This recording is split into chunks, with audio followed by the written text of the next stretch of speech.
a mansion, staring at the ceiling with thoughts on how to expand it. Game ain't sharing. Yo, this is Ray Lansky of You Gotta Respect the Legends of HipHop Legacy. Right now, I'm on BARTAWK.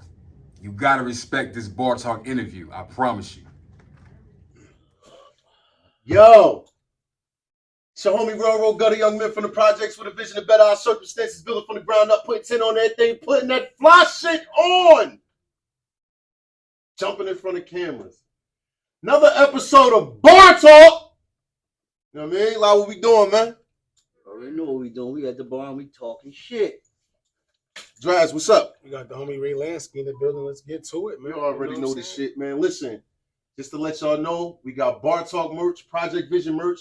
Holla at us. Website coming soon. But until then, tap in on the Instagram. Holla at Drastic Waves. Holla at Spindo. Holla at Railroad Gutter. Leave that motherfucking comment in the DM, man. Get to us and we'll get to the shit. Now, this episode of BARTAWK. Got the homie Ray Lansky in the fucking building. You gotta respect the Legends of HipHop Legacy. Know what I'm talking about? It's a must. It's a must, man. So we're going to build this shit from the ground up, man. Salutes for coming. Thank you for taking that ride, bro. You already, Word up. Word up. It's good having you. Good having you. So we're going to build it from the ground up, man. Like Ray Lansky. From North or how we? Nah, you right the first time. Straight from North. Talk that Straight shit. from North. Straight from the town. My parents were introduced to each other by a famous North barber. Rest in peace, Mr. T from Mr. T's Barbershop, South Orange Avenue. Okay. I know that's at. South Orange Avenue. What was that? I forgot that part. I'm gonna be honest. Right. But South Orange Avenue, Mr. T, rest in peace. And they had a barber. So growing up, you grew up on South Orange Avenue? Now I grew up on First Street from Spies. Oh, all right. Salute to the Spies. That's North Side. Salute. I was born in Newark first, and my mom's got sick, so I grew up actually in North Carolina first. Okay. In a small town called Godwin. So I was country before I was city. You know what I'm saying? So I can identify with the Wood when he came from North Carolina with the country accent. Right. You know what I'm saying? So Yep. So what was the age you came up here? I didn't live up here permanent until I was about 8. I used to visit from North Carolina, to Jersey. You know what I'm saying? So, and back then it was different. Like coming from North Carolina, like the hospitality, like everyone you see, you say hi to, you greet, yo, what's up? You come this motherfucker. They look at you like you're crazy. You know what I'm saying? So so I got pretty much the best of both worlds. Right. So growing up in North, you went to what? Flag? I went to Sussex actually. Believe it or not, because even though First Street is next to Third Street, I guess their excuses was being that it was so many of us coming from the Spires. Right. They say, listen, it's going to overpack EMA Flag, so we had to cross the bridge just to go all the way to Sussex. And shout out to Sussex, my Sussex Ave comrades. Word. Salute to the Spies, man. Cool, L, all y'all, man. That's my cousin. My cousin is L. L is my cousin. Damn, that's your family. That's right there, bro. Yeah. My cousin just fought a good fight. You know what Absolutely. I'm saying? Definitely. Man. They both my cousins. Man. Like, for real. That's my cousin. For real though. So what it was like growing up in the Spires though? Hey, listen, you know what? Y'all the first person that asked me this. That's dope. First That's person. dope. So like we bar talking. You get what I'm saying? So like I said, coming from North Carolina, right? And the hospitality and the country accent, it was a little rough for me in the beginning. You know what I'm saying? It was rough. You know what I mean? Like I done had fights from Sussex Avenue to the Spires since a kid. I got jumped as a kid in Sussex for I guess I fought somebody in the class. I think it was some shit. Somebody in the class, you know what I'm saying? He got chipped. And, you know what I'm saying? But I got jumped. My first time getting jumped was in Sussex Annex. And I lost fights because my thing is if you never lost a fight, you never had enough fights. And my crew, we was always into hip hop and shit. I had my phase of hustling, I did my little stretch, but I definitely, before I did a stretch, I was I became that guy. Even though I worked, I have a work history. Don't get it twisted. You know, I don't work at Dunkin' Donuts, UPS. I bagged up groceries at Western Beef. I sold watches in the mall, and if you was around '98, you know, we sold a lot of weed. You know what I'm saying? And amongst other shit too. You know so what I'm to saying? sum it all up, you was a hustler. No, I was definitely you know hustling. You go to school in the morning, I'm in that lobby. You come back from work, I'm in that lobby. That was back then, you know. But you was up in them spines. You was probably that nigga that I was going to see with them big dumbass 20. No, that was me. That was me. Back then I was known as Ray Gotti. They call me Ray Gotti, Ray God to this day. You know what I'm saying? And Lansky is something different. Lansky is my government, because my government means my real last name means land. I just threw the ski on that bitch. Gotcha. You know what I'm saying? But other than that, man, it's been a good journey. So I wouldn't change nothing. I wouldn't, shout out to all my people I grew up with from the Spires, and believe it or not, Roxanne Shantae moved to the Spires. I always heard Coon used to always tell me this story, bro. Could you give us a spill on that whole thing of like when y'all first saw her come to the Spires? Like, did she come as Shantae already, or she's already Shantae? Yeah. And all right, so check this out. Like, so for a 10-year-old kid, right, that knows his hip hop, right, that's up on everything, but yet you're too young to go to a show, go to a concert. Right. She brought the Juice Crew All-Stars to the Spires. Like, my first rapper that I met besides Shantae, when they were hot, and the summer of '88 was theirs. And that's Biz Markie. Rest in peace. Like, Biz Markie was so cool. I remember everyone was talking about how he asked my cousin best friend OD for a quarter. He's like, yo, can I get a quarter? And OD like, yo, bro, you just made a record. Like, fuck you need a quarter for? You know what I'm saying? But Biz was that cool, man. And like I said, for a 10-year-old to see Biz, to see MC Shan from the window yelling Shantae name, and then hearing, like, I didn't see him, but I heard Kane came around there. Right. And of course, Cool V and G-Rap. I heard they was like on a tour bus or some shit like that, right? Came through with the tour bus or something. Whoa. I didn't see the tour bus, but that's true. And also, like, they would just come through for her whenever I guess they about to roll out, whatever. And her boyfriend at the time, I don't know if y'all seen the movie. We saw it. Yeah, in real life, let me tell you something. In real life, when he pulled up, the nigga system was so crazy. We heard this shit on the 14th floor in 175. Shout out to my boy L. Wharton Fanati. I'm in L. Fanati's house, and the shit sounded like it was the neighbors from downstairs. Damn. You get what I'm saying? It sounded like the neighbors from downstairs. And that was Shantae's boyfriend's system. How many floors in the spot? And acoustics 20 floors. Yeah, 20. Yep, 20. 20. Yep. So yeah, man. So it was a lot of history in the Spires. You know what I'm saying? So how y'all go like from them coming down there? You know what I mean? Roxanne Shantae and them. What did what impact that left on the hood? Like what was the talks like? You know what I'm saying? Because we from Grafton. Wasn't no celebrities coming down there. Right. You know what I'm saying? At least not in our generation of us. Well, I heard I don't know. Yeah, I heard actually I heard Jeezy came into the Grafton.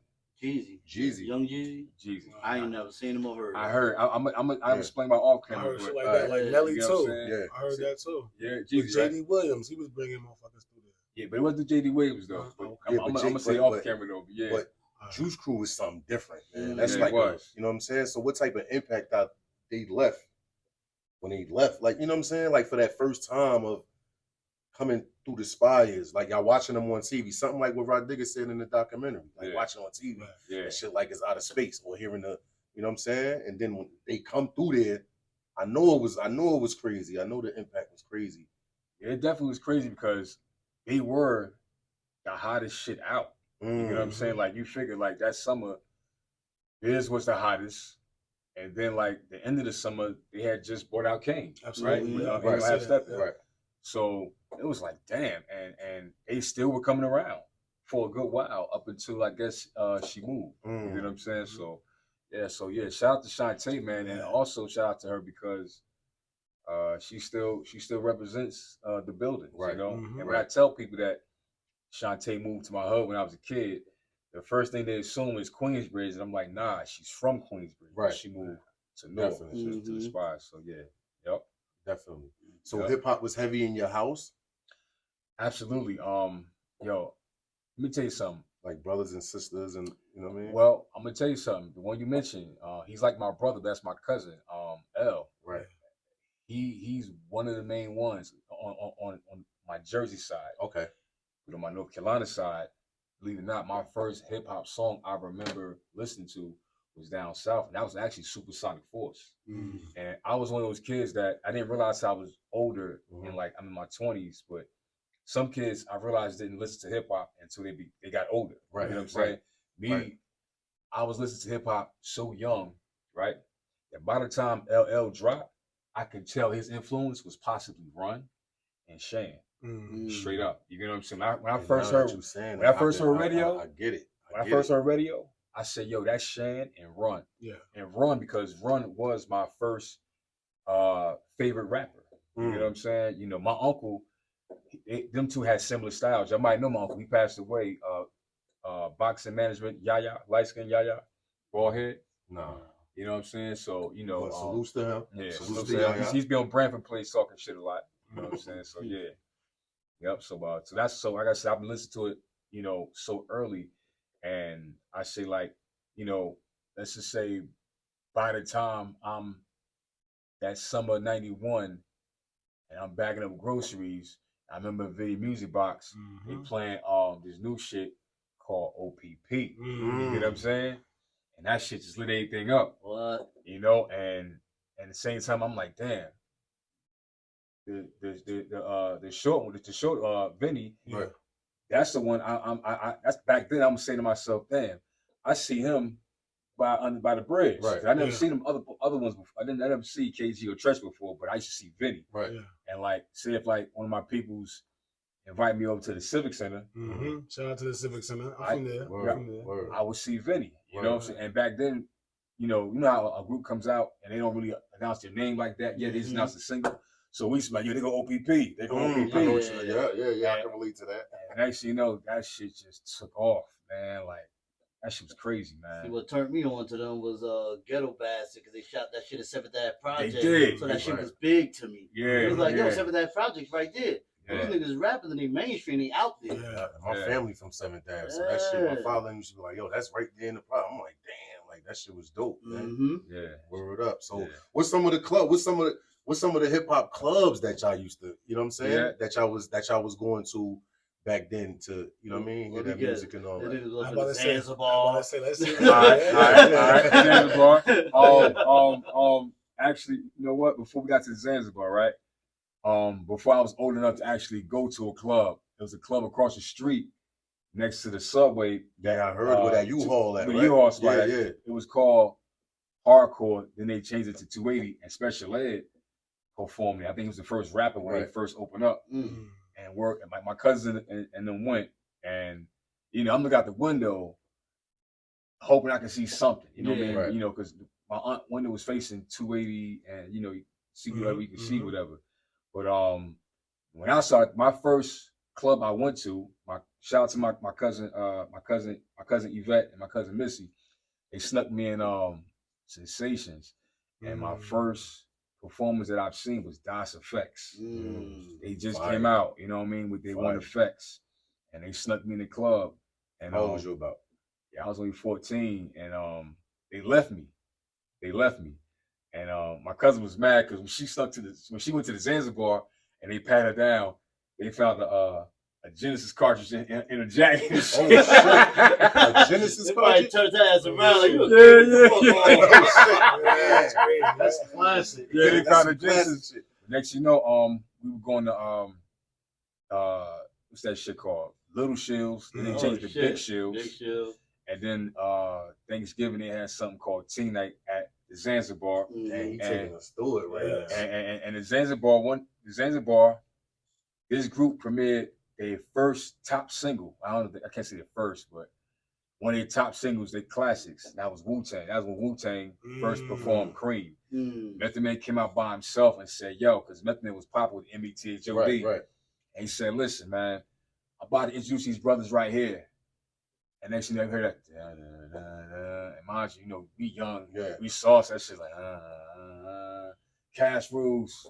Raekwon just came out, you know, grew up on the crime side, New York Times side. And it's crazy. Was no job. And it's crazy how things go full circle because that's New Jersey. And now Raekwon is about to open up a cannabis dispensary and smoke lounge downtown. Right.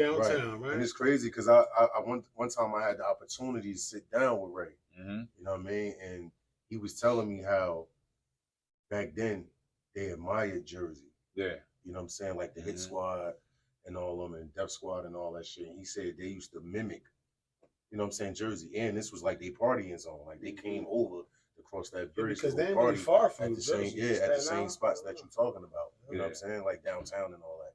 Zanzibar and all them clubs and shit like that. They was down there performing and shit. Matter of fact, you know what? I just thought about something before I forget. That was actually my second time seeing Wu-Tang. So a month before that, we saw Wu-Tang perform at Big Shield's. And believe it or not, it's like on the same strip, stores away from the dispensaries about to open up. Right? Absolutely. Yeah. That's full circle. That's full circle, especially for Raekwon and the Wu. That's full circle. I caught him on a show tour. Okay. They stopped at Essex County College. Man. I remember that. That's with Onyx and them. What? You was in there? Yo, was that shit lit? Yo, or was it lit? that shit was crazy. Keep 100. Niggas don't never I snuck in believe. there. That shit got crazy. I did the glass. It was all type of havoc. They start fighting. Yeah. You know when they start fighting? And I tell niggas this all the time. When they did Last Days. Yeah. It was different. That was a different type of. Yeah, when Sticky start I think about taking my own life in hell. Yo, niggas start rocking. And turn around in the middle of. They kept rapping. They kept the show going. And everybody that was fighting turned around and was like, I'm like, what kind of shit is this? Do hip hop give you that same feel? Oh yeah, listen. It depends. I'll be honest. 2010, I started a mosh pit at Lincoln Park Festival. Type of shit you If you know what a mosh pit is, that's the shit we watch and be like, nah, we can't never be a part of that shit. I started one in Lincoln Park with the right people, of course, and I started one in BB King's with Keith Murray and them. A mosh pit is pretty much y'all in that bitch fighting. It's not even. It's like slam dancing type. It's like a slam dance shit. You know what I'm saying? But like, you know, with the right people and shit. BB King's 2010 and Keith Murray's on stage for like I think EPMD reunion. EPMD, yep. So back then, right? You was into the magazines and shit, the Word Up, you know what I mean? What is it? What's Right On, give me some more. Right On, Fresh, all that, right? Appreciate it. Fresh magazine, Source magazines.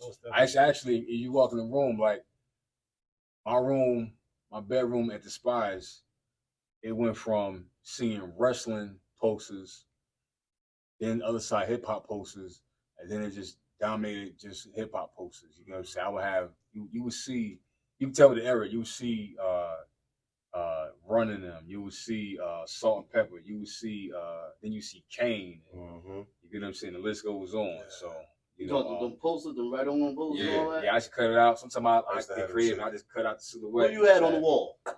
Run, Salt and Pepper, LL. I know Kane, Biz, NWA. You know what I'm saying? NWA. I had to. They was something different, man, for us. You know what I'm saying? And Digital Underground. That was actually the first tape I bought with my own money. I was about to ask you what was your first tape you bought? Yeah, Digital Underground. They just came out with the Humpty Dance. Right. And that I was definitely like, was 88, 89. No, that was 90s. Humpty was early 90s. Hold up. Damn. Like 92, 93? Late 89, something like that. Yeah, the album came out in 90. I remember I was in Jersey City. And you know why I bought it? Besides, we like the music. Right. I bought it so I could be the first one around the way. You know how it is with the tape. Because everybody got other shit. Everybody got NWA. And what else? You know, of course, the Biz and the Kings. Slick Rick. Slick Rick. Yeah, I definitely had Slick Rick on the wall too. And Special Ed had the summer of '89 on lock. Yeah, he did. You know what I mean? Like the '89 summer, I can remember like yesterday. Like the hottest song was Special Ed and Special Ed Remix. The hottest movie was Batman. You know what I'm saying? Petlet Square was the dopest flea market in Newark at the time. Petlet Square. You get what I'm saying? Petlet Square was that? First Street. Cross street from Bassett Terrace. Yeah, First Street. Yeah. No, that's on Orange Street. Orange Street, my bad. Orange, and right before you go to 280 was across the street from Bassett Terrace.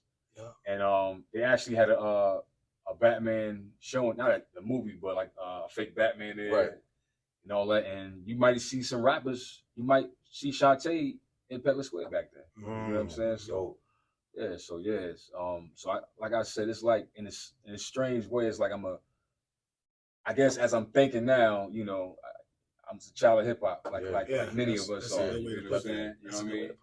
Like where I used to go get y'all tapes and shit from. So the whole tapes, I would go downtown Newark, and back then, believe it or not, people would sneak and buy the bootleg because it was like if you bought a bootleg tape or CD back then, you were shamed. Like, oh, and then you bought a bootleg. Oh, I ain't fucking with you. You know what I'm saying? It was like buying knockoff gear. You know what I'm saying? Absolutely. Because they shame you. You know what I'm saying? And but you know, it depends what you work with. You know, like you can't afford it. Yeah. She got $5 in your pocket. You buy the tapes. But downtown Newark, I forgot the store, and I know the hottest place that sold music as I got older was the mixtape booths. The mixtape booths. Yeah, the great mixtape tape, booth. the 90 minutes. Yeah. 90-minute joints. So that joint in the walk. Them shit was all body. Bootleg was all I know. DJ Clue, right to that stand and buy that bootleg. Ron G, SNS, Doo-Wop, Kid Capri, Showtime, you had SNS. full flex shit. Yeah, and Ron G was the as far as like mixtapes at first. It's like, okay, we mainly buying a mixtape if they're playing blended music, right? And then it went from like blended music to like, all right, we want to hear the most exclusive music, and that's when like Clue took over that lane. If that makes sense. You know what I'm saying? Yeah, for sure. Like Clue took over that lane. So yeah, so downtown Newark, and that's where I first heard Ether before everybody. Downtown Newark. I was there in the morning because I came from the eye doctor that morning, right? So I called him, just opened up. He said, "Listen, bro, I just got this in." I said, "What's this?" He said, "K Slay."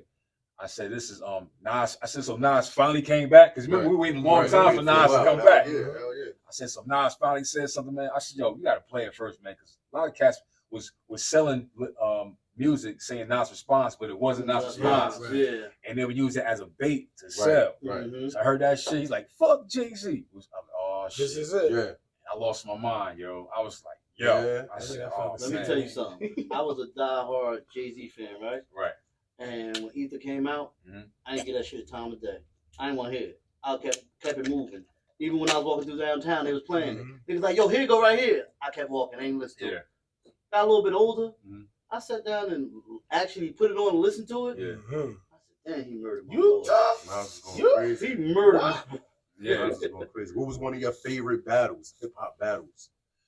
Well, that was one of them because I'm not gonna lie, that was a boxing match, right? Say that was a boxing match. Nas was down for the non-count. Yeah, for sure. We seen boxing matches where a boxer be down for the non-count, but get back up and win the fight by knockout. Right. You get what I'm saying? Right. So to me, that's what that was, and I respect it because it didn't turn into nothing ugly, even though it was personal between them two.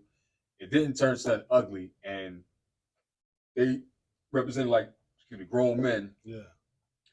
And got that bag together. It was good. You know what I'm saying? It was definitely good for hip-hop. You know what I mean? And I think if Biggie and Pac was alive, it would have led to that. I think it would have led to a peace. Right. And the peace possibly would have went down, guess where, in my opinion? Where? Jersey. You know why? Talk to him. Well, I asked you that. Why? Talk to him. And you're going to hear this on part 3. I'm going to give y'all a sneak peek of part 3. Jersey is a mutual ground for Biggie and Pac. That's how they met. Yeah, because, Stretch. yeah. Stretch. Linked up Pac and Biggie. that was both of his guys. You get what I'm saying? So you think about it, you'll see. It's a BARTAWK jewel. Yeah, you'll see Pac in Uptown Anthem video. You see Tretch and Big Papa video. You get what I'm saying? Right. Facts. And you heard what Biggie say? Rockin' Red Man and Naughty. Yeah. Oh, my kitty cat. Half a brick of yay in the broad with her titties at. Right. You get what I'm saying? Right. Jersey. And if you think about it, when that whole East Coast West Coast shit was going on, we really didn't feel a side because we really rock with both. Yeah. You think about it, the Outlaws is from Jersey, Jersey right? nigga, right? You know what I'm saying? You know what I mean? Biggie used to be in Jersey. You live down here, My sister was smoking with Biggie. Yeah. My sister, matter of fact, me and Biggie was literally 1 degree of separation. Shout out to my boy DJ Jermaine. Jermaine, I saw him at the Chicken Shack one night. We both high as hell. He's like, Ray, I got to holler at you. We ride. He said, yo. I said, bro, you already high. He said, yo, I was just smoking with Big. I said, word? He said, yeah, man, I was smoking with Big. He said, yo, you know I'm DJing. I mean, you know I'm getting more into the production and engineer side of things. Right. He said, yo, he rocking with me. He said, yo, when he come back from Cali, you know, so we're gonna be in the studio. I'm gonna bring you through the studio and show you how this shit work. Because back then I used to rap myself, right? And next you know, Biggie never made it back from Cali. You know what I mean? He never made it back from Cali. Man. So you used to rap? I used to rap. What was your rap name? Ray Gotti. Ray Gotti? It was Ray Gotti. Then it switched to Ray God. That was, you know, around the time when, like, you know, I used to, you know, I was studying the lessons, you know, so. Right. Yeah, and what was that motivation that made you say that influenced you to write? Q100, my first rap was probably like 5, 6 years old. So you was early with it. Yeah, I remember saying shit like Wonder Woman. She knows she fake. She made the paper cups and paper plates, some shit like that. I remember back then, 5 years old. You know what I'm saying? 5 years old. You know what I'm saying? Batman and Robin live in New York City. All the people think it's so shitty, and I'm like 6 years old saying that. You know what I'm saying? So probably like 6 years old. Yeah, you made it to the studios and all that. Made it to the studios. Me and my crew, we opened up for the Fugees, and what's the name of the crew? The crew was called Crime Life. Then we switched to Eruption. Okay. And you know, shout out to the crew.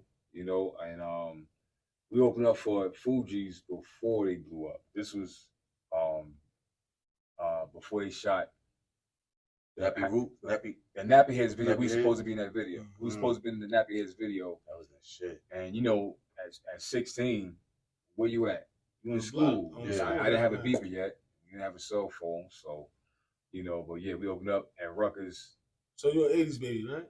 78. Okay. 78. Yep. And we opened up in winter '94 at Paul Robeson Center. Okay. We opened up. Yeah. Stars, right? No. The one at Rutgers. The one at okay, Rutgers. the center. Yeah, the one at Rutgers. Let me ask you, at that time, right? Let the BARTAWK viewers know how hard it was to get in the studio at that time. You know how studios is just everywhere now. Yeah, you know what? Well, for one, it depends on how serious you're taking it. Right. Like we took it serious to a degree. You know what I mean? Like, I think the most serious we were taking it, if you really want to be, you know, I say that year. You know, we were still rapping after that. The group broke up like that summer. You get what I'm saying? That summer, but we still rapping. We used to rap together, whatever. So if I do a show, they come with me and vice versa. And I say back then the studio, it was like a special thing. Like, yo, you in the studio? Right. Yo, this thing in the studio. Right. And I remember my cousin. He knew his producer. And this producer gave us his track. Well, he wanted to give us his track. He said, I'm not going to get his track to them unless some money is going to come from this. Which I understood. Right. Basically, he wanted to see us go somewhere and get signed by a major label. Right. And he knew he would get that money from the budget of the major label. Right. I'm going to tell you what the track it is. The track was, the original music was, he sampled an original track from Bill Cosby. I didn't know Bill Cosby did music. Right. And we was bullshitting basically. And guess who he ended up selling to? Who that? JD. And JD put it for Monica. Not the first night. I should make a move when I want. That was it. Yeah. Word up. That was the track right there? That was the exact track. And I'm like, oh shit, that's the one, oh boy. Yeah. Yeah. So yeah, that was it. Man, that's fire. But I'm saying, did you look at that as an L, like a big L? Nah, cause like I said, yo, it came to a point we was all over the place, man. Cause it went from the crew of rap and then the crew of hustling. You know what I'm saying? Like, and I don't mean just drugs. I mean like hustle. Like we used to sell. If you were in Newport Mall between '94 and early '95, you would see a group of us selling dope bootleg watches that you couldn't find nowhere, and they thought we was from New York because we rock the JanSport book bag, not knowing we from Newark, you know. So cats from Jersey City used to see us in there, you know what I'm saying? And basically we was from New York niggas, and we was running to like the Low Lives, they used to be boosting and shit, and the original what's that, Mash Out Posse. I remember one that was on the run, they came to Jersey and shit, you know what I'm saying? They was rocking with us, so so it was different. It was like I was still rapping as a hobby. You know what I'm saying? Like I was still like rapping and writing and as a hobby. You ever got a chance to make it to the pipeline? Yes, we did. We did. Yeah, we did. Give us a spill. Give us the experience of the pipeline. You know, that's a legendary staple on the north side. Yeah, I'm glad you brought that up. Well, first, rest in peace, Tane. You know what I'm saying? I'll never forget that night. That was around the time, like my cousin L, him and they would like take us around to like battle cast for bragging rights. Like L's like, man, my little cousin, I'll burn y'all little niggas. You know what I'm saying? Bro, you're not how you talk. You sound like him. My little cousin, burn y'all little niggas. You sound like I'm saying. And I remember the pipeline. We went one night, and I'm not gonna lie, we were so toasted. I don't remember. I remember rocking the stage, and Artifacts were there. And I remember a cookout it was summer '95. I remember the cookout one summer. It was some dude. I never forget. Everybody wanted to battle me because I was lighting shit up, and I was by myself that night. It wasn't no crew. It was my crew from the hood, but it wasn't no crew. Your rap crew, right? It was. I think it was me, my cousin Khan, OD, and I think L, yeah. And I forgot. Yeah, we right. It was some dude that rapped like Old Dirty. He kept saying Old Dirty name, and he rapped like Old Dirty. Right. And I was just killing that shit. Like, nah, you know what I'm saying? Like I say some shit, you know what I mean? And and then his girl was feeling me. Not his girl, his brother's girl. His brother's girl was feeling me, right? His brother's girl. And then you see his brother look just like him, but he's just a little more mature. He was like, "That's my girl." So I think he about to spit. Yeah. He kept saying, "That's my girl." I'm like, "That's your girl." What the fuck you talking about? And nothing went down. It was just funny and shit. And the cycle just continued and shit, So that was some good times. So you was in the like combat. Oh yeah. I used to go win. I used to go win. Yeah. I got a trophy for it. What, lyrical combat? Yeah. No. Oh, you mean the actual lyrical? No. I thought you meant like by nature. Nah. No. The actual battles he had at the pipeline, the lyrical combat. Nah. I never made it that. Be honest, I just caught me and my crew just caught like an open mic. You know what I'm saying? Everybody was hanging out. Yeah. And that was that. Yep. So yeah, that was some good times, man. With hip hop, right? That shit is like a lifestyle. I think hip hop is just in you. Like you can't, you know what I mean? You can't learn hip hop to me. You know what I'm saying? That shit just in the motherfucking blood, man. That shit is in your blood. You can't buy that shit neither. Yeah, like that shit is really a fucking lifestyle, nigga. That's a race, nigga. It's funny you brought that up because when you say hip hop, you can't learn it. Like the lady on the you seen that the lady son said you got to feel it. She's trying to teach hip hop. Remember that? Yeah. The lady she said I'm trying to teach her how to be hip hop. Yeah, that's So I was like, fuck out of here. The hip hop dead shit. It's got to be in you. It's got to be in you. Get the fuck out of here. You just learned that shit last week. You know what I'm saying? What's the album? What's the album? No skips. Album No Skips. It was written. Ooh. It was written. It was written. That's hard. That's hard. Look. That's hard. Though. You gotta go check it, man. Listen. Look, and this wasn't. Look. Listen, but a lot of people don't understand, right? In a sense, certain albums make other albums. Like certain artists get energy from other albums to make a banger. Like It Was Written was birthed by. And that's Nas. That's Nas. For the ones who listen and might not know. Right. But It Was Written energy was birthed by Purple Tape. Because he was a Wu Gambino. So he took that mafioso style up into up until it was written. Also, that AZ Do or Die, right? And not to mention the Coogee Rap 456 with Nas. Right. So he took, and let's not forget the Infamous. So he took all that energy, and that's part of the energy that birthed It Was Written. Right. That makes sense. It does. You know what I'm saying? It does. You know, so just like but on the flip side, Illmatic birthed Infamous and Purple Tape. Got you. And Ready to Die. Got you. Yeah, You absolutely Ready to Die. Yeah. You know, so yeah. What was the energy? You speaking on 9-5. 9-5, I was a shorty. You know what I'm saying? What the energy was like in 9-5. In Newark. In Newark? Yeah. All right, so 9-5 in Newark. You want to talk? You want to? For me, I'm be honest. That Mobb Deep energy. I'm gonna say Mobb Deep energy because it's like hip hop was going to a more street, more gutter, and that was the vibe. Period. Like, and this is coming from a guy and his crew. We used to walk many different hoods, way outside of where we're from. Right. And you know, like, believe it or not, my hood was not on the Newark shirt. That's why I never wore one. Our shit was at the bottom. Yeah, at least y'all made it. You had to like, right? Really look for that shit, right? Yeah. One of the last. Yeah, right? they did, and we would walk to places where, like, you know, maybe our family is from, or one of our crew family is from, and things were different because we're not the same. You know, just hey, the dudes is cool. Now we make a little bit of paper, and it's different now. You know what I'm saying? So it's like you're target. You got and now it's like you in that era. So at the time, Mobb Deep had Infamous out, right? And it's like the shit they was talking about, we were living right at the time. You get what I'm saying? So it was lines. You know what I'm saying? Yeah, like man. Your crew everywhere now. Now you going to clubs deep and shit now. Right, you know what I'm saying? right. It ain't just a few of y'all going to clubs deep. Y'all going everywhere deep most of the time.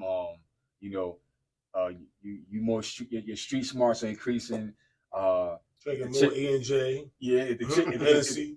Split more Dutches. You know what I'm saying? Split more Dutches. You know what I'm saying? You know, I graduated from Philly Blunts to Dutches, and if you meet a chick, you're not going to the hood unless you know you're good. You get what I'm saying? You know what I mean? So that was the era of '95, and of course, you know, hip hop gave you a pass Cortex. through in hoods. Hip hop gave you a pass through hoods. Yeah. But that transition from Phillies to Dutch Master was a motherfucker with all them leaves. Oh yeah. It was longer too. Your leaves start hitting the ground. You're like, what the fuck? Yeah. It was an art rolling a fucking Dutch Master. It was an art. Yeah. Definitely. You know what I mean? So that was the era, man. And you know, going from hood to hood and just raw. And you know, the vibe was changing. Like the mixtape got deeper, and you know, it's like, you know, we went from like Naughty to Mobb Deep. You get what I'm saying? And you know, it's not Kane and Rakim. It's now Nas. Yeah. Matter of fact, no, Hove didn't come out. Actually, Hove pre-Hove days were like '95 in my lifetime. Right. And I remember him from the Jazzo and Original Flavor. Right. Original Flavor. Right. And I'm like, yo, I could tell. You know how you can tell if a rapper actually living what they saying? Yeah. And I'm like, listen, he's really living it, you know. And I said, I could see him going to the top back then. And he did it. Yeah, y'all went that same route. I ain't go that route. I I went from Red, Big to Hove. I just never went to Queens. Yeah. I ain't never fucked with Queens like that. No, I disrespect just to want to say Queens, this too. Look, that Red Man and Method Man connection, I predicted that. Yeah. I predicted Yeah. that. Oh, you can tell. I think everybody saw saw that. I know I did. I predicted that. I'm like, it was similar. Mm-hmm. It was similar. Over the man. 9-5 and 9-6. But I tell you this, like around my way, right? Like every hood got different crews. Right. And like we used to laugh at my cousin crew and like, yeah, them niggas think they did the locks, right? They thought they was DMX for locks. And they see us from afar like, yeah, them niggas think they from Queensbridge. You know what I'm saying? Like they think they from Queensbridge. Yeah, y'all had the bad boy like I know certain of them was fucking with Mason them heavy though, right? Yeah, yo, I ain't gonna lie, we all was though. Like I say this before, Ray, I'm saying my name, right? Mace made red fitted hats popping. Off of that video, and butter soft leather jackets, and butter soft leathers. Yeah, they definitely that was what's the era of the horse and Apex carriage, and all that shit. all that shit. Hell yeah. Definitely. Yep. So the camo, all that shit. So that the hip hop definitely went through them stages where everything was popular at a time, like with the fashion and all that. That shit kind of like resurfacing though, right? A lot of the old shit is kind of coming back around though, right? Nah, it definitely is. I mean, honest, I can wear all that shit again now. I swear to God. Sergio Tacchini. Sergio Tacchini. Actually, my people, he was flexing that shit back in the spring. Sergio Tacchini sweatsuit. AVs, you name it. Constructs is forever. I keep You said Gores. You was talking about them Vasquez. Oh, I keep a pair of Gores and I keep a pair of Constructs. You know what I'm saying, in my house. So, one scuff of them Gores. Scuff them motherfuckers. I be like, My boy put me on where you can get that shit reconstructed too. So that's a good thing. And it's only on 22. You know what I mean? Oh, the Gores and all that? That's talking about the construction, the reconstruction of it, Fix that new buck. But it's funny because I bumped into the cat from Planet Earth last summer. Right. 2 summers ago. Remember Planet Earth? All the Gores, yeah. Planet Earth, yeah. Planet Earth, man. Yeah, somebody from my hood, she mental was on the rap commercial for Planet Earth back then. You know what I'm saying? Him and his people, they was on a commercial rapping about Planet Earth. Yeah, I know she. Mental. It's a couple of she's, but this one called Mental. We used to call him Mace. He's like Mace. You know what I'm saying? Yeah. So, but he rap. Yeah. Yep. So you know all that energy. So now y'all see like all that energy is what led up to the gotta respect hip hop. Hell yeah. I was about to say, man, with all that you it was in you to have to respect hip hop. You know what I'm saying? Exactly. So when you first did the documentary, like give us a spill on how, like, what was the first piece of content that you got? Like what even because you went from rapping and then it's like I'm about to make a documentary. Like what inspired you to just say, you know what, it's time to do this shit? Like that's what I want to know. What made it feel like it had to be me? I got to do this. Right. All right. So let's say like it started from the DVD era. Remember we was all rocking with like Smack, Cocaine City. What else I'm missing? Sub-Zero. To Come Up with Finny and them. Yeah.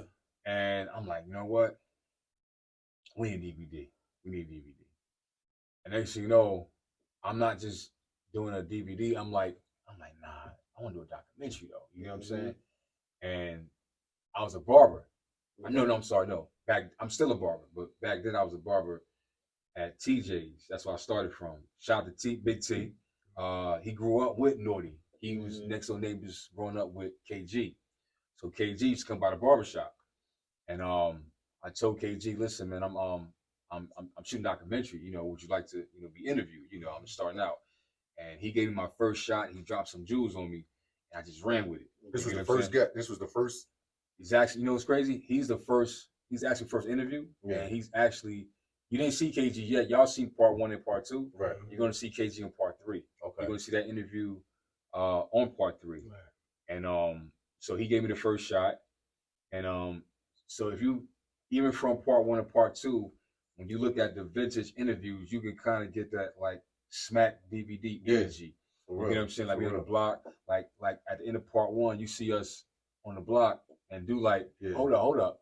Yeah. We gotta move. Somebody whipping our bangers. Yeah. You know what I mean? That. You know what I mean? So it was like that energy.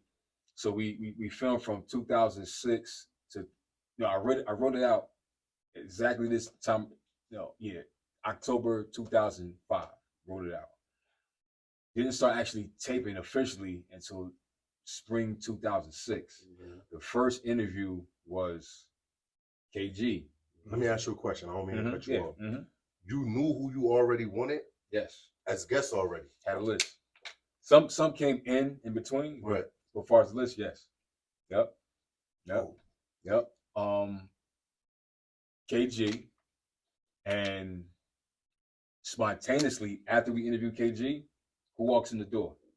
A person we didn't expect because the public didn't know they were still cool. Vinny. Yeah, Vinny. And Vinny, next you know, Haas. The Ripper. Yeah. Known as Brother Highs. Yeah.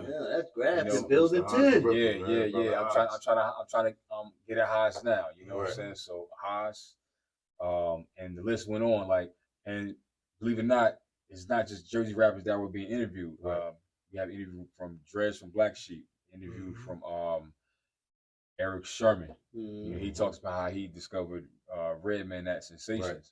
So the taping went on from 2006 up until 2010. So when 2010 hit, I'm like, yo, okay, I'm at his family cookout. I'm like, okay, man, I got all this footage, man. I'm ready to put his DVD out. He was like, yo, Ray, I feel you. He said, well, look, you don't want to just be another DVD. To just, DVD just here today and going tomorrow. Right.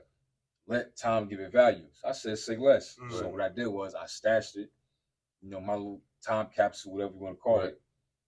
And people asked me about it. I say, hey, in due time. And then after that, I would just let it disappear. Hopefully people forget about it. So I won't have no pressure.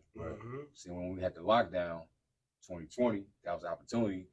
Go on the crate, went through everything, and put in production 2021 with my team, my 90 vs. 2000 team, and we put it in the Newark International Film Festival. And what made me press foot on the gas for that was because people kept saying, yo, Ray, you need to watch this Kanye documentary. Now, mind you, I watch a lot of hip hop documentaries. They kept pressing me like, yo, watch the Genius one? The one on Netflix, right? Yeah. And I watched it. Next thing you know, I ended up watching like 5 times, all 3 of them. And next thing you know, I called up Redline. I said, Redline, we got to make an editing schedule. And I said, yo, what's the deadline for the Newark International Film Festival? All right, we got to make that. So I put a lot of things to the side. And next thing you know, man, it took us like 2 months to come up with a formula. And next thing you know, we submitted it. And then next thing they gave me time to tighten up anything you want. I never get that 4th of July weekend, man. I was just like itching. I ain't had to do nothing. My wife said, yo, I'm chilling. It's like a fiend. And I just went back and just like hammered that shit and edited and submitted it. September, we won. We took home the trophy for best documentary. You know what I'm saying?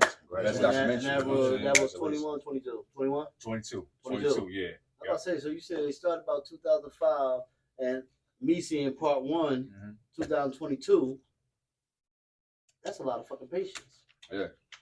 So all of the footage and the content, that's filmed and shot by you. All of it. How hard was it catching up with the benches? The benches. Yeah, the benches. How hard was it to catch up with these artists? Like, and you know how some people, we getting to learn this now because we take BARTAWK from here and now we outside with it. Some people don't want to be on camera. Right. You know what I mean? Some people rather not, you know what I'm saying, say anything on camera and shit like that. Right. So how hard? Yeah. I said, and at this point, your shit ain't out. Nobody know exactly who you are, what you're doing. Right. So I know it's even harder trying to tell them what you're doing without it being up there already. Right. Like you got part 1 out. Right. You know what I mean? Right. And so now it's like you show up now. Right. Everybody like, oh, hip hop. Yeah. But without it. Yeah. All right. So I'm gonna be honest. So I had I watched how I approached him, right? Like I didn't approach him on like a tabloid. Because I just like sit back and watch like certain tabloids and shit. Such and such, and I see how they like, man, the fuck I ain't. Who? Teams, like back then, TMZ wouldn't get no run from my era. Let's just be you know what I mean? Sure. Right. So you have people like that just want to talk about gossip and Winnie Williams type shit, right? Shout out to Winnie Williams, but you know that's her lane. And you know, this shit wasn't about gossip. It was about authentic information and history that we let her know. And I know that I'll be able to put it put it visually in a creative aspect. As far as approaching them, one, you got to get access. Okay. So I used to have to finesse get access. So I used to have to put my Ferris Bueller hat on and shit like this type of shit I used to do. I'd be like, I'll make my own pass, and I'll act like I've been there before. You know, I say what's up to people professionally, like I know them. And you don't know who's watching, right? And I would get access backstage, and I would say, you know, what this is about, And once I say it real quick, I'm just shooting the questions. I got the attention. You know, I'm not saying everybody, but just majority, right? And I would do things like, let's just say, for instance, I remember when they got me an interview with Joe Budden. This was February 2008, and he just released the album, not the mixtape, but the album of Mood Music 3. You remember that? Right? And that shit was fire, right? So, mind you, at the time, he was beefing with Ransom. And you know how everybody still feels the type of way about the Vlad TV. You know what I'm saying? Yep. And you know, from the rip, I could tell he was like ready for me to ask some bullshit. But once I asked him the questions and told him that, you know, what the documentary was about, I just got a whole new vibe from him. He's like, oh man, his you know, his serious aura just cracked to smiling. Oh man, you know, Noise by Nature, Outlaws, man. I gotta say, you get what I'm saying? So it's the energy you bring. You get what I'm saying? And that also gives you leverage of the cooperation. You gotta let it go down. Yo, that's how right there. that is. You know? And that's how we do up here when we do the BARTAWK episodes. We don't want to focus on no motherfucking controversy like that. You know what I'm saying? We want to let people build from the ground up. And, you know what I'm saying? And let them know how y'all building y'all empire up. Like, you know what I mean? Something you can watch back. Right. 5, 6, exactly. Timeless. Because that clickbait shit is just gonna be here today, going tomorrow. You get what I'm saying? So, you know, and that's how I basically get access. Like I remember there was another show, just happened to be Joe Budden again, but he wasn't scheduled for an interview. And I think Sue Surf was there, and it was in Tom's River. I'm never going back to that motherfucker. First of all, let's be clear. I'm never. What's up with Tom's River? First of all, we hear names like River. Towns, right. It means like we're not allowed. Right. Ridge, township, shit like that. He said Ridge. You know what I'm saying? But they shut it down because somebody lit a cigarette. You know what I'm saying? Some bullshit, right? So, I remember Joe's manager at the time, right? My guy C. So I said, yo, C, what's up, man? What's good? He's like, yo, man, I'm here managing Joe. I said, that's what's up. You know, all right, that's what's up, man. You know, I'm hollering at you later on. Cool. So someone's, you know, watching me. My people are trying to get in the concert. I said, look, you got to get in. All right, here we go. Let me make something happen because they wouldn't let nobody else in. So I came to the security. I said, hey, listen, excuse me, officer, I know you doing the job right now. I'm just trying to get my artists in. We have a show to do. We also scheduled to go to New York, so I'm trying to get them, you know, to. I said, hey, come on. Hey, listen, y'all playing games. You know we got to go to New York by 12, man. You bullshit, man. Yo, did you answer that call from Legends of HipHop magazine? You did? All right, cool. Then white boy's like, hey, you're C's guy. Because he saw us talking. I'm like, yeah, he's handling things with Joe Budden. I'm trying to handle things with my artist, but yeah. So I'll just appreciate it. You get what I'm saying? You know what I mean? Hell yeah. And shit like that. That's it. You know. Now, it don't work all the time because I just told y'all before we shot, I was escorted by police in my own hometown. Out of Lincoln Park Festival. At a park that I'm usually recording at. Even before I was taping the documentary, I used to be at Lincoln Park Festival. You know what I'm saying? You know, so shit happens. Yeah, man. Sometimes you gotta go that extra mile, man. Yeah. Like for real. Like, that shit ain't gonna always come to you how you expect it to come to you.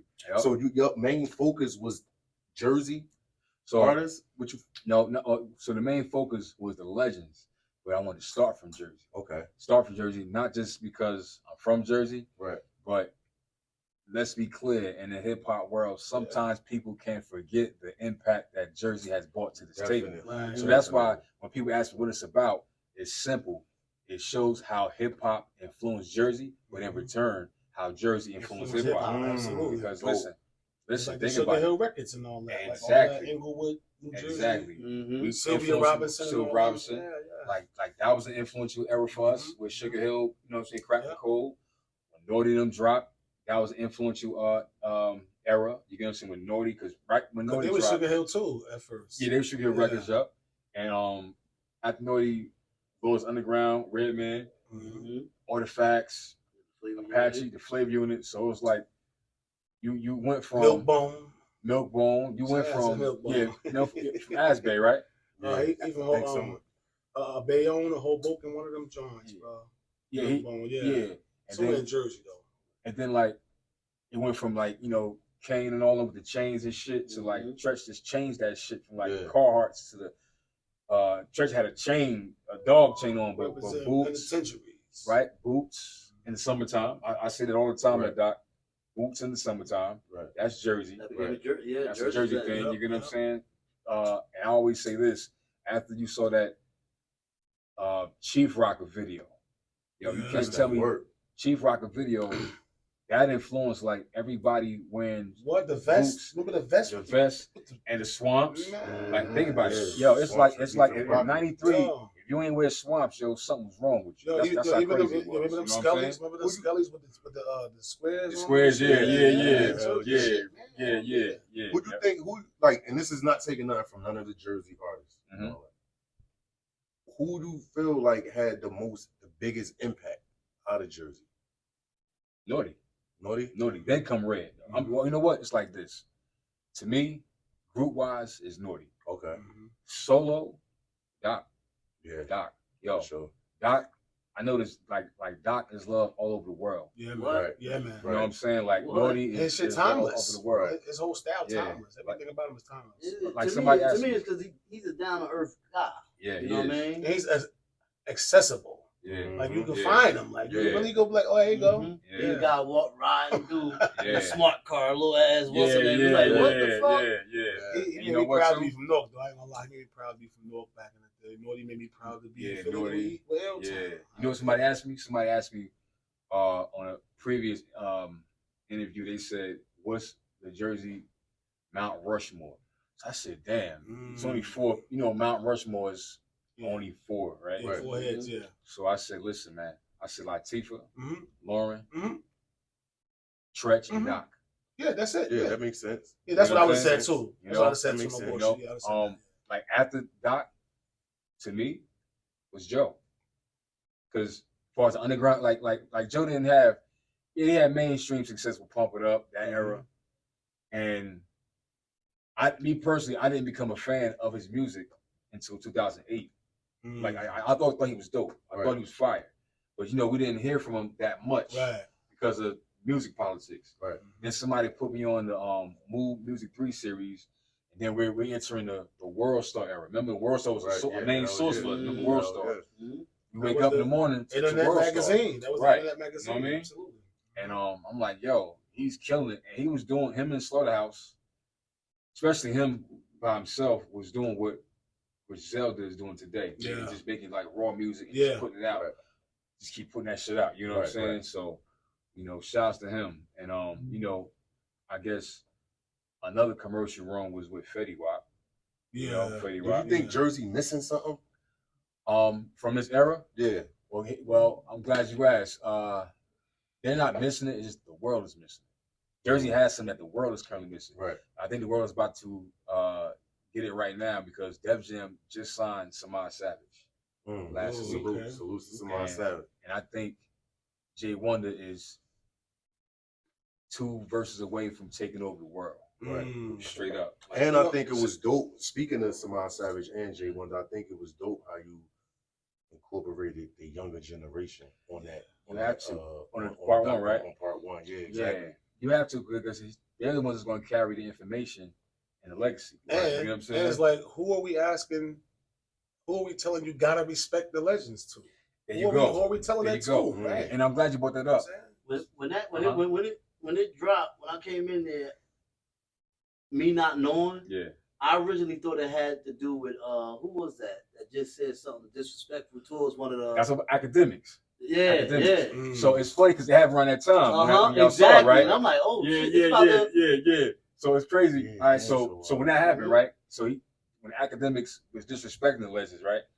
Everybody tagged me. I'm like, what the fuck is this? And I'm like, yo, Ray, man, spaz on this nigga, man, fuck that. You should, I got video calls. Yeah, Ray, spaz on this nigga. And I'm like, yo, I'm not gonna spaz because first of all, I don't have my network is not that big yet, and on top of that, I would just be laughed at. Clickbait, you know, I'd be a clickbait. I said, but that's an opportunity to show you why you gotta respect the legends of hip hop legacy. You get what I'm saying? So I'm a finesse it, finagle it, and flip it into something positive and make an impact out of it. Right. You know what I mean? So, and that's also discussed on part 3, like when academics say that crazy shit. You know what I'm saying? So, and it's crazy because he's from Jersey. You know what I'm saying? He's from Jersey, and you do have youngins that do respect the legends, right? And you know that will carry the legacy on as well. That's the ones that their parents played that in their house growing up. They got like, introduce it to us. Like how we feel about Blue Magic kids, and all that. Like, they into all the new. Yeah. But turn around, I turned my son, my daughter, right, onto Big Red, this and that. And now I walk in the house, they playing. Right. That's how my son is 12 playing Busta Rhymes, DMX. Because that's timeless music. Like Busta and X, their music will be around forever. But it's something I want to bring up before I forget. So remember I said, listen, man, don't forget to mention Trenton or Texas. I was about to ask you about that. So all right, shout out to the fam. Back to the lab, right? Hip Hop Commission. I learned a lot from that crew. You know, everybody from different parts of America. They're from Texas, from Jersey, whatever. Jay Prince. Y'all think of Jay Prince, right? Right. Y'all think of Ghetto Boys, right? Right. All right. His first group, his first group that made it big time was called Royal Flush. Now, I'm not talking about Royal Flush from Queens, Cuban Connection, Flexer. I'm talking about his group that he signed. Guess where they from? They from Jersey. Where? From Jersey? They from Jersey, bro. Oh, shit. They from Jersey. They from Jersey. You know what I mean? Yeah. And they actually blew up before Ghetto Boys. And one of them beat Willie D in a rap battle back then. You know what I'm saying? So yeah, because the original Ghetto Boys wasn't even Willie D, Scarface, and Bushwick. It was other dudes. It was different other dudes before them three. The Ghetto Boys. Yeah, but he definitely battled Willie D and I think with Scarface. And you know what? I just found out he's born in Jersey. Brad? Yes. Oh, shit. Scarface. Yeah. That's cool. Yeah. Never knew that. Yeah. That's yeah. cool. It was. See, I'm still tripping over Ice-T got the connection with North. Yeah, Ice-T. Yeah. Really? My mom's knew Ice-T from back in the day. 18 bus or something like that. 18. Cheap Charlie. Yeah. That's not right past the hood. Yeah. So like I said, and you know, when it comes to this documentary, make sure that it's a timeless work of art that you can watch over and over, and playing our parts. That's how I feel about. Look, that's how I feel about this show, and that's how I feel about what's the other one? Rhyme and Reason. Rhyme and Reason. Rhyme the and documentary. Reason. Yeah, that's how I feel about those. I feel like they're timeless. Yeah. I feel like anybody who's trying to get into rap now need to go sit and watch that. Right. I feel about like Crush Groove. I feel like I watched that. Yeah. When I was young, and then I'm like, I know what I want to rap. Like I see what they. So that influenced me. You know what I'm saying? Stuff like that. Like to be respecting hip hop. Right. You know what I'm saying?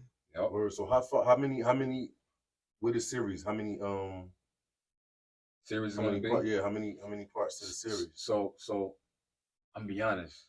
I can't even count because that shit is going on forever, bro. It's a lot of ammunition in the chamber. You know what I'm saying? And at the same time, we might put a hold on after part 3, and we're currently working on outside of Jersey. Yeah, because I was about to say hip hop global. That's what I was about to say too. I'll say right now the focus just on Jersey. Yeah, because the thing is, you got. Here's the thing. This is the 50th year of hip hop, right? It's all all type of documentaries, shows, events. There is no Jersey documentary, right? Much as impact that we've made on hip hop, the 50th, and I'm not saying knocking anybody else, but there is no documentary representing Jersey, Yeah, man, that's crazy. like this. You know what I'm saying? Right. So that it's like it's now it puts me in a position like, nah, fuck that. It has to be out now. Right. You get what I'm saying? So, the timing couldn't been more perfect. And again, it's a series of again how hip hop influenced Jersey. Because of course, in order of us to participate in hip hop, we had to be influenced by it. Exactly. In order for you to participate in anything, like for instance, this is BARTAWK, and I'm pretty sure you can name some shows that influenced you. Right, You know what I'm saying? for sure. But in return, guess what? Whether you realize it or not, you're influencing the next generation. Right. You know what I'm saying? So now it's gonna be give some youngins Yo, man, I was watching BARTAWK. Shout out to my nigga Gut in them, you know what I'm saying? Now it's our time, nigga. Yeah. You know what I'm saying? So it's the same thing, you know? So, yeah. See, with me, it's like, I get scared when anybody do anything that got something to do with Jersey. Because I don't feel like we represented it in the right light. Right. And so it's like, with BARTAWK, we tap in with the Jersey artists, whether you heard about them or not. You know what I mean? Yeah. And it's anybody. It ain't even artists. It could be entrepreneurs, whatever. Right. But look how they did us with New Jersey Drive. Oh, go back to Hawthorne Street? Yeah. Avon Street? It's like, you show what? Prince Street or whatever, a little glimpse. And then you go to New York, and it's like, it was influenced for the car thieves from North. Yeah. They out here getting busy. I mean, not the glorified, but they out here getting busy. Tretch and them capture the shit in their video. But then when you look at the movie, you got little box Honda Accord, little Camrys, and it's like, don't do us like that. They didn't permit nobody. That was politics. That was the Bay at the time and shit like that. His son used to be wilding out here with them cars too. Man, back then. So it's like we never portrayed in the right light. Like you gonna tell it right. About the doc, right? I wanted to get into. I didn't want to forget. You had it in the what is the metaverse?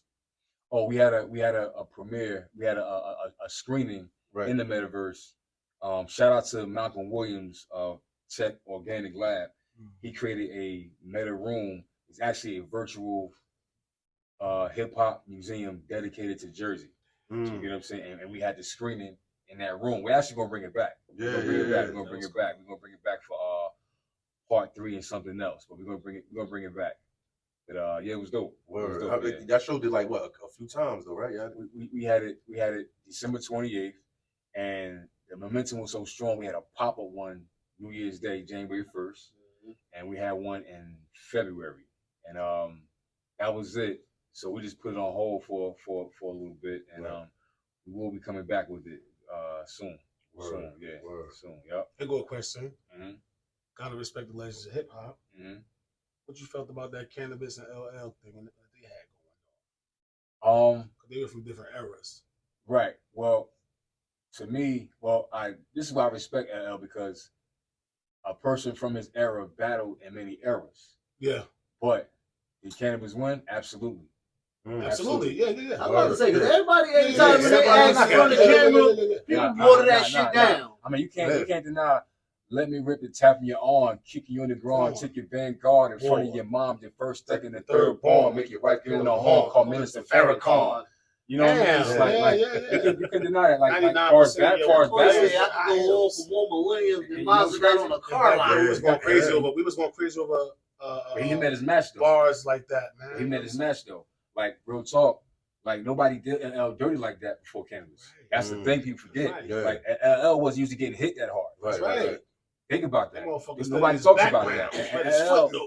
LL, don't be confused. He's definitely one of my favorite legends. Ice-T, the Cool Mo D, the Jay-Z. Now you wanna fuck with me? Nigga, you crazy. Yeah, he yo, LL. The thing is, from the story that they all tell, he had no business even doing that to that young. It was a misunderstanding. Nah, he should. Me personally, I think I think Ray was trying to tell him, like Ray was like, I don't know. Yeah, I think that young man. So you got what you came for. Yeah, he did. He did. And where cannabis from? Like what X said, you got what you came for. What's that? Surgery. My prospect, man. Where cannabis from? No. Yeah, my prospect. His mother. They moved from Canada, right? Yeah, man. Yeah. I used to see him at the Penn Station right before he blew up. I remember he was working with Lost Boy. Lost Boys. Yeah, Lost Boys. He was like assistant to their manager and shit. Yeah. Lost Boys, and then you heard him with the Death Squad. You know what I'm saying? With Red and Murray and Eric Sherman. But nah, a lot of people. It's funny you say that, but again, like listen, we all love LL, but we all see a great fall in any sport. You get what I'm saying? Like we seen. It was shocking when somebody dropped Mike Tyson. You know what I'm saying? You know, when Jordan couldn't, you know what I'm saying? But LL, he had to take the L. You know what I'm saying? LL took the L. Yeah. You think performance, right? As far as performances, how important you feel like performances are to an artist? Because back then I know they used to really perform. They used to, Now it ain't really too much. Like, you know what I'm saying? Going on. It depends. Well, more so to the audience because I could be a fan of an artist and not go to their show, Right? Because they might seem too cool to the show. Right. I don't want to see, I don't want. I want like Tretch. Right. Yeah. Lit up Rock the Bells. When they asked me who's the best at Rock the Bells, I said Tretch. Yeah. I said because nobody energy matches at Rock the Bells. Mm-hmm. Nobody's. Mind you, when I went, one of the reasons why I went is because they said Redman was supposed to skydive onto the stage. I don't know if y'all heard that. And Rock the Bells advertised that. They say he's rehearsing for that. Unfortunately, it didn't happen that way. He just performed with Meth. Cool. But imagine if he did. Right. Redman skydiving from the, you know what I'm saying? Yeah. And then we all know the Red and Meth energy on stage. So, like a Tretch, let's say who else was on that show? I think De La Soul, Rakim, Ludacris. Ludacris is down south Redman and Busta. We were just talking about. Yeah, we were just saying Luda, man. You know what I'm saying? He we was just talking about how Luda don't get mentioned enough. Yeah. Luda's that dude. Somebody, He had the best verse on Major League Remix. I'm sorry. With Jada and Nas. I'm from the school of hard knocks, sneak peeks, and low blows. Yeah, it was somebody social media. I can't remember who it was, but they had something up. There was a conversation, and they was playing Luda. Yeah. And I sent them the clip. There's no way you could deny him and say he's not a lyricist. They somebody said that on 9 vs. 2000. Yeah, that was. I think I wasn't sure if it was your platform or not, but it was one of them. Yeah. They said and that. I said you cannot deny. We would. Yeah, I'm gonna be honest. That episode, I was so cooking. I'm like, I was laughing because I never in my life heard somebody say that. So I'm like, Ludacris not lyrical, and I'm bugging, and then we put it out there, and people going back and forth on YouTube. Right on you know what I'm saying? But now Ludacris. Yeah, everybody say Andre from the South, as far as lyrical, but they forget Luda. Yeah, you know what I'm saying? Luda, Like Luda, Andre, he is a lyricist, but Luda, I think if they had to battle, I think Ludacris would tear his ass up. Straight up. Andre. Who do you think got the best stage performance of that? As far as your opinion. Who out of them two? No, overall. Overall? Yeah, hip hop. Like who's one of your favorite? I'm gonna go with Busta. Oh, I'm about to say that shit, bro. I'm took my shit, bro. On some real? I've never been at a concert that Busta wasn't there and I walked out of there not satisfied. Yeah, that's the thing too, man. Like if you was an artist, you can't go after Busta. That's you know what I'm saying? Like you gotta go before. Tell your manager, yo, I know what you got lined up, but look, put me in front of Busta so I can keep my crowd. I keep my first summer jam I ever went to, Busta was in the room. Busta's the problem. Yeah, but Busta gave a crazy performance. X is one of those. Like I said, Naughty, like Tretch Energy. Tretch Energy was something different. That's also what brought Naughty up was the stage performance. You know what I'm saying? He was the take off your t-shirt muscle on the stage, nigga. Before 50. Yeah, before 50. Yeah. Son. He was 50 before 50. Absolutely, he was. You know what I mean? Like he was representing the gritty side. You know what I'm saying? He had the ladies. He snatched up Pepper. Yeah. You get what I'm saying? So like when you hot, you snatch up like the hottest ladies. That's all. And he had Pac in the motherfucking What a Man video. With Salt. Yeah. Yeah, Pac in the video. Don't touch my girl. So I'm trying to figure out who else. NWA gave a crazy stage performance too. People forgot about. You know what I'm saying? NWA. Let's see. It's crazy. Like you get good performances, but on that higher level, right? Of course, like an X energy was unmatched. Yeah. Right. Run DMC. No, I seen Run DMC. Like Run really to me, Run one of the first ones that took a hip hop performance to another level was Run. You know what I'm saying? Because they were like pioneers of Run DMC is hip hop pioneers, the first hip hop pioneers. They're the pioneers of taking hip hop to another level. Right. That's what blew my mind back there with Run when they could walk this way. Aerosmith. Yeah. They kind of kicked in the fucking shit. That shit Yeah. It was like, hold on, I don't know with that. Yeah, that was tough right there. I'm like, damn. Yeah. What's your favorite hip hop apparel? Apparel? Like we gonna go to clothes. Either it could be like I'm talking like Sean John, all that type shit. Yeah. Like, damn. Was the camo jacket? Was the camo? I don't want to go first, but it's something that makes me feel good every time I do it all. Apparel. We gonna talk. What? We gonna talk. No. Maybe I'm gonna go talking clothes, something then we different. gonna go shoes. I'm talking something different. Made by a rapper or just hip hop? Yeah, made by a rapper, hip hop, whatever. Gear. We gonna go clothes first. Clothes, I gotta go with yo, I'm gonna say yeah, Sean John was cool. It don't matter. We talking from the 90s. No matter what era. No matter what era. It could be the Adidas sweatsuits back then. The camo, all that. All that. Yeah. We doing hip hop overall. Well, we're gonna say. I'm gonna say Adidas because Run. We all know Run DMC made Adidas hot. Right. You know what I'm saying? Like hip hop. You know what? I got an episode on 90 vs 2000 where I talked about how hip hop influenced fashion, and that's what made the certain fashion house like the Carcanine, right? Right.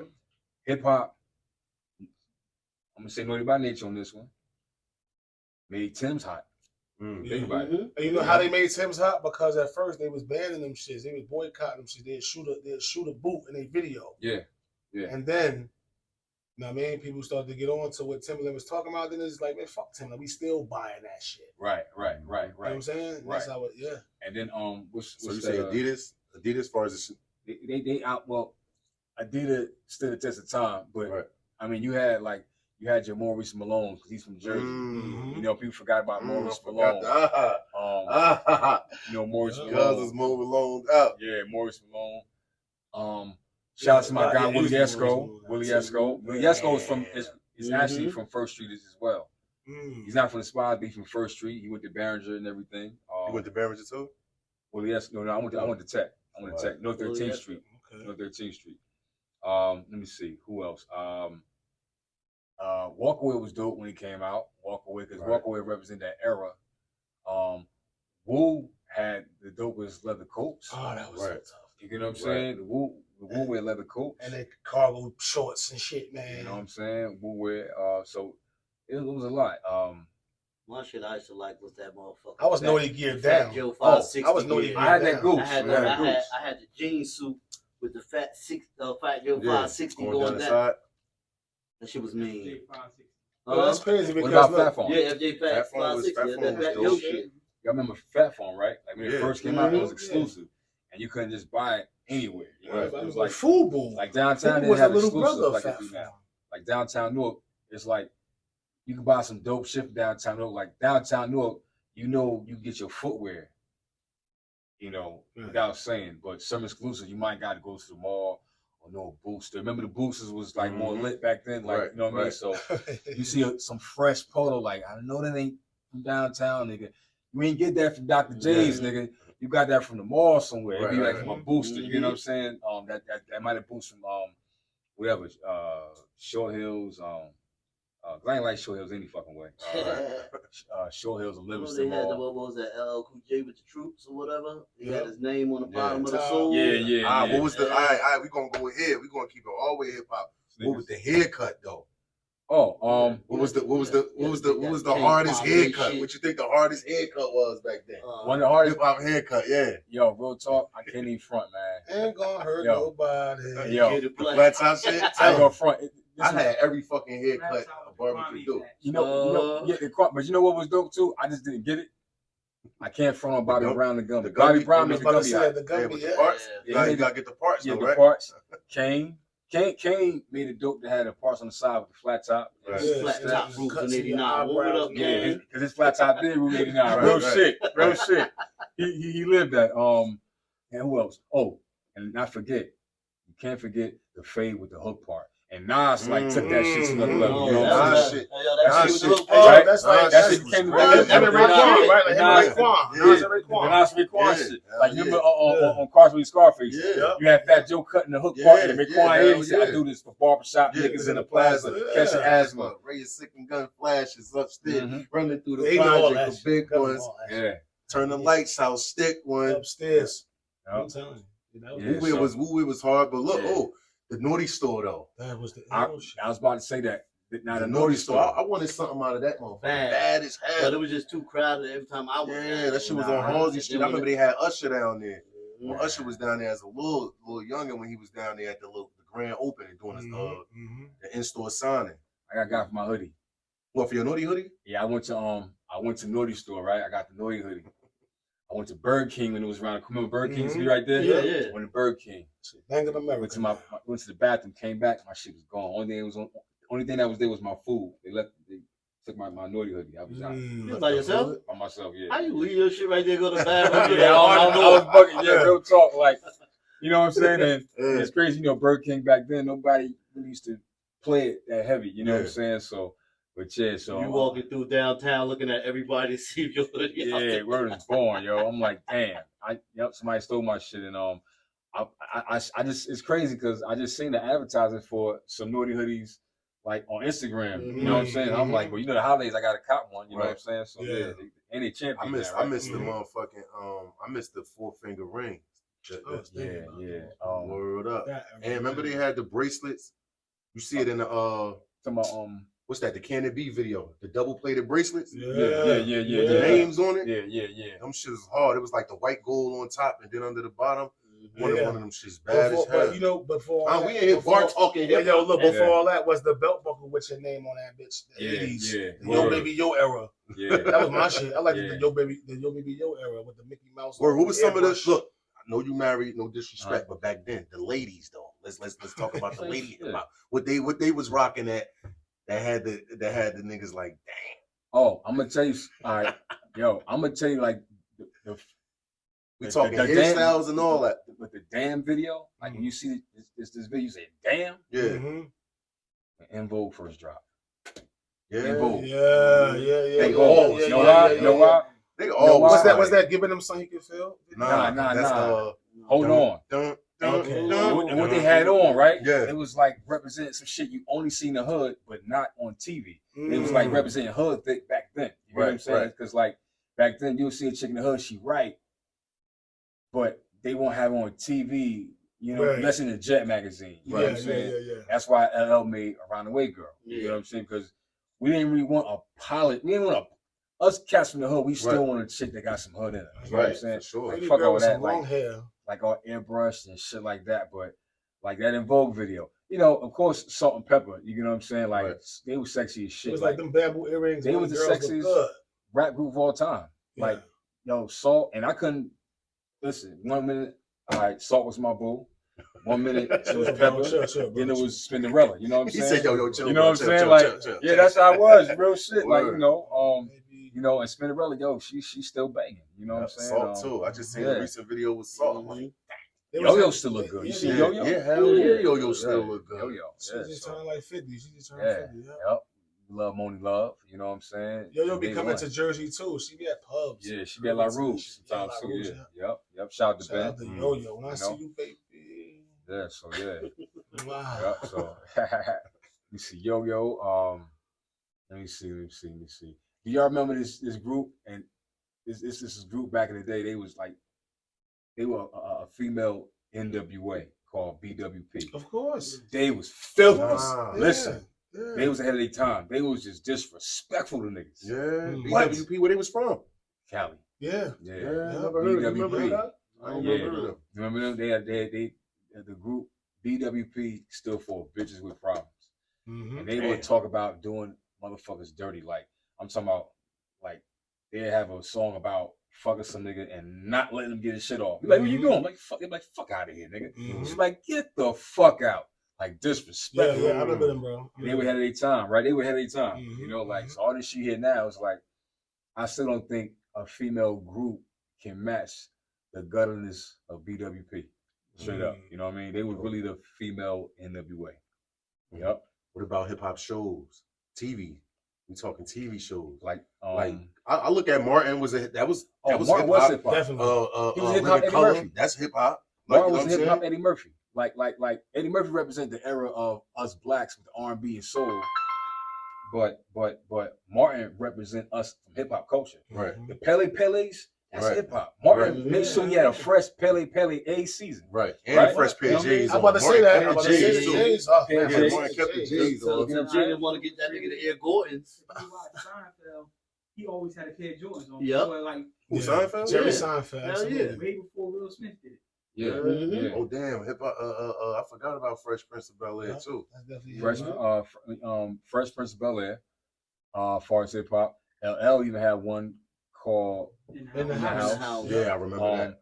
Listen, I know it's a cop show, but You know, Undercover? Yeah, nah, that's Undercover definitely hip hop. yeah, Yeah. that was Malik Yoba, right? Yeah.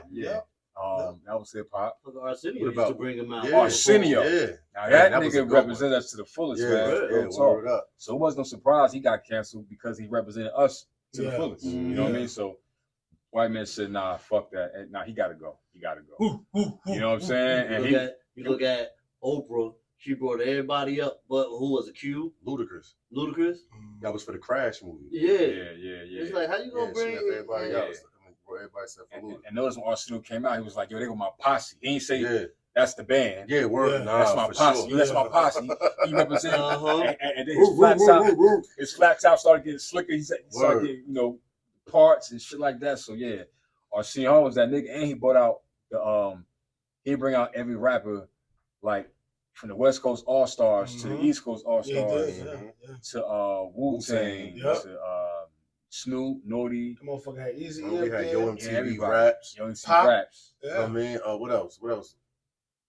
Can't forget Video Music Box. Yeah, video Tigger music. to the basement with Tigger. The U31. Turn the other one Word. Yeah. till you get that Oh, shit. what about- That's crazy what because about- that's 83. Yo, that came out in 83. Video Music Box. They first aired. They first in 83. How was that shit when I seen She on a documentary. Salute to I She told him, on yeah. the Robert Yeah. Daniels Yeah. joint. Yeah, when I saw she Yeah. a couple weeks ago, I told him about that shit. And him and who was that? Him and Wu. Yeah. I saw them on the Video Music Box documentary. Right. And he was saying, he was like, "Yo, man," he was like, "Man, that was a party, I guess, for his 21st birthday or something like that." Right. And he was just wilding, and we all know that if you're a fan of Video Music Box, right, you would like to be at a party where Video Music Box is taping, just so you get the opportunity to give a shout out. And that's what Reggae as hell too. You know what I'm And- saying? in there. And speaking of that, with the BARTAWK Jews that we do, Yeah. it's kind of like that. Yeah. You know what I'm saying? Because we show up to the showcases, Absolutely. parties, the I miss you at the battles, baseball game. and all that. Yeah. Yeah. And we show up to those and we get the BARTAWK Jews for the people that ain't make it up here yet. Right. And right, then it's right, like- right. Everybody jewel is different. You know what I'm saying? Right. Their jewel could be different every day. You could have something different, you know what I mean, to That's speak true. on every day or whatever. So that's kind of like where we tap into that shit at with the now, man. Like, you know what I mean, for the town. For the Right. people that can't make it up here. Still got an opportunity to be a part of the show, Exactly. even if you ain't make it up to the bar, like, you know what I'm saying? Exactly. Word. And salutes to everybody that made it to the bar. Salutes to everybody that ever dropped the BARTAWK jewel, man. That's right. Yeah. Word up. Yeah. Word up. What it was like when hip hop met the movie theaters, though. When hip hop got into the movie theater. Oh, I'm gonna tell you something. When it comes to hip hop and the movies, right? As far as me going to the movie theater to actually see it, I'm gonna start off with I know where you're going. New Jack City, Mhm. right? Mhm. But even New Jack City and let's just say Boys in the Hood, Men's Society. I never forget, and Juice. Right. Juice. I could go back further than You're that. not gonna leave our house The party. orderly. Oh, yeah. Just You're not orderly. gonna leave our house Fat party. Just orderly. See, Fat Boys? Yeah. Yeah. Fat Boy, I see that on VHS. Yep. But House Party, House party. is- my mom's actually It was took us to see House because Party. you mixed it with Comedy comedians and- Yeah. And they really had the battle. Yeah, they had the Yeah, dance battle. yeah, Like, yeah. they had a rap and dance battle. Yeah. Back then, you have a rap and dance battle. Mhm. It was like all the elements of hip Hip hop. hop, Yeah, exactly, nah, for exactly, Yep. For real. exactly. Yep, mixed with hip hop comedy. You know what I'm saying? You had your We Robert took it from Harris. school, like high school, Yeah. house party, Yeah, House everything. Party. At the same time, Yeah. don't forget B Street, Wild Style. Oh yeah. Yep. I definitely can't Breaking. forget breaking, Crush Groove, like you said earlier, Yep, Crush yep. Groove. Before, like when I was old enough to actually go to movie theaters myself, like I said, I remember Boys in the Hood, New Jack City, as far as hip hop. New Jack City was hip hop. You know what I'm saying? Yo, the Last Dragon. What is it? The Last Dragon? Dragon? That was hip hop. Yeah, Last Dragon was hip hop. You know what I'm saying? With Vanity. What you say? Oh, and Higher Learning. Yeah. But it was something about Juice, man. Like, you know, Juice had like a like for us, for the East Coast, it was Juice. For the West Coast, like Men's Society. Because all of us knew somebody that had a life like one of them characters. Yeah. From you know what I'm saying? Yeah, you know what I'm saying? Like, for real. Yeah, Jermaine Hopkins went to my school. Shout out to Jermaine Hopkins. Rotunda every time we went up there. Yep. So let me see, Jermaine Hopkins. So that was cool. Lean on Me. I remember when they were filming Lean on Me. You get what I'm saying? That's hip hop because that's with Joe Clark and well, based on Joe Clark and Eastside High. I know them dudes that were singing in the bathroom actually were students of there. Yeah. And they got a record deal because of that. Oh, okay. Wow. Hell yeah. The ones that are singing the school anthem. Yeah. Yeah. Word up. They just did a remake of that. I seen on Instagram. Yo, what's your take on self-destruction though? Like, where was you at when that? Like, when was you at when you heard that? Like, yo, real talk, self-destruction. I was in the house straight from school on punishment. That was '88, bro. Yeah, watching self-destruction. I know the whole. Can you tell me who the first artist on that song and who the last artist on that song? Yeah, the last artist, the first artist is Kara's One. Mm-hmm. The last artist is either not Chuck D. It is Chuck. It is Chuck D. Yeah. You know what? Yeah. I think the about words, the merge. Yeah. I remember how it came on. It was like he's like today's topic, self-destruction. It really in the audience's bucket. It's one of you suckers, ignorant brothers trying to rob and steal from one another. You've been caught in the mid. So let's crush the stereotype. Here's what we did. We got ourselves together so that you can unite and fight for what's right. Not negative cause. The way we live is positive. We don't kill our relatives. Pop. Who shot was the blame? Yo, MC Delights here. Yo, look, this what this what I found out. El Cool J wrote MC Light verse to that. Yeah, that's why he's still next to him in the video. You know what I'm saying? But you know what? I like also though. It influenced the West Coast All Stars. We all in the same game. Mm-hmm. That shit was tough. That shit was fire. And I ain't gonna lie, I think my favorite part was Shock G and Humpies. Yeah, they was real flipping shit. on that shit. They was flipping. You know what I mean? Shit. Yeah, they killed that shit. Yeah, I used to be thinking that it was two different dudes and shit. It was for sure, but in real life, it was just Shock G. Yeah, he had his twin brother. Yeah, like his twin brother would be there for the shows. I bet. But the verses is just Shock G. You know what I mean? Yep.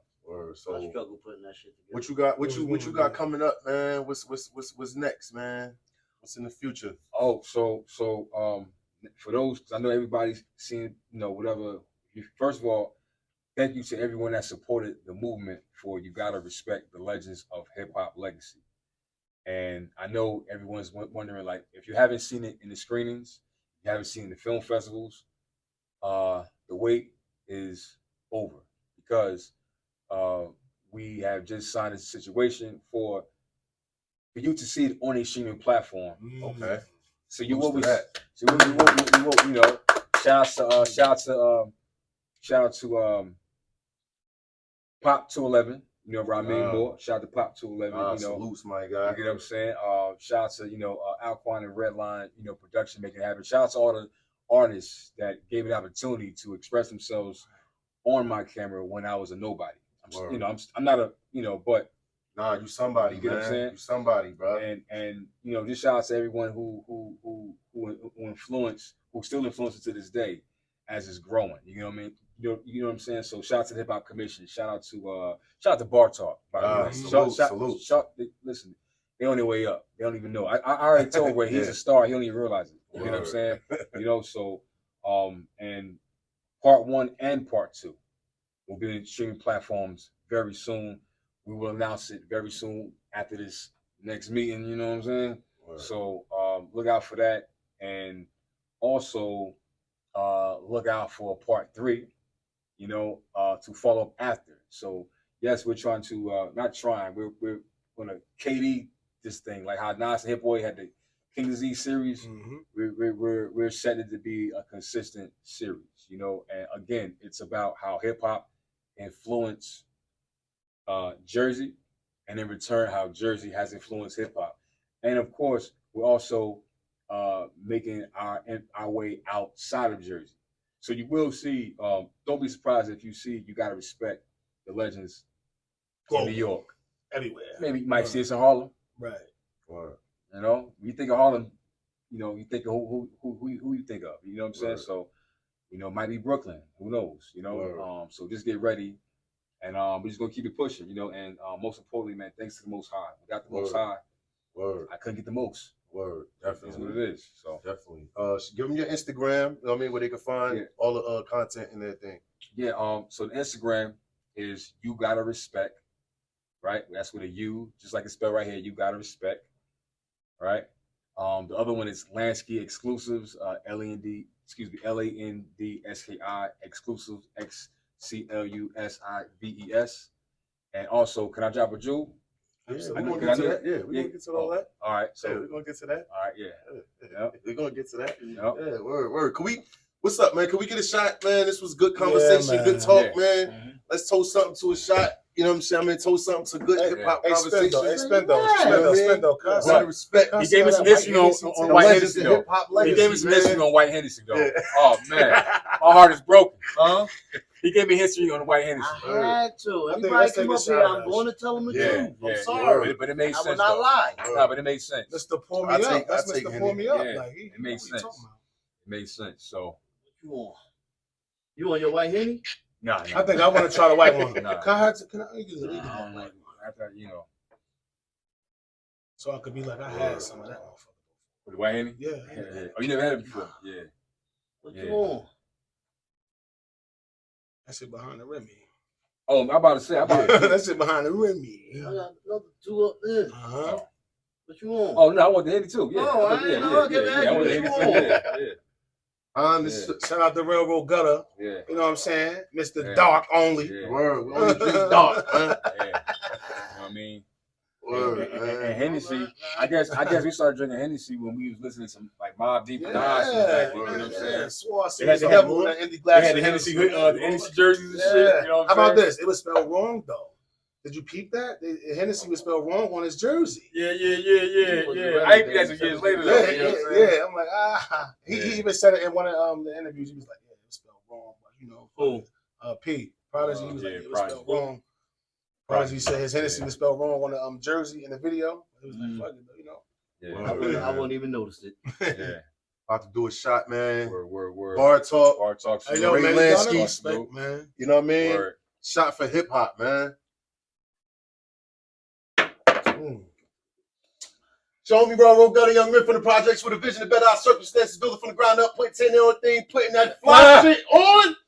You gotta respect the legends of hip-hop legacy. Better respect them. Jumping in front of cameras, man. BARTAWK.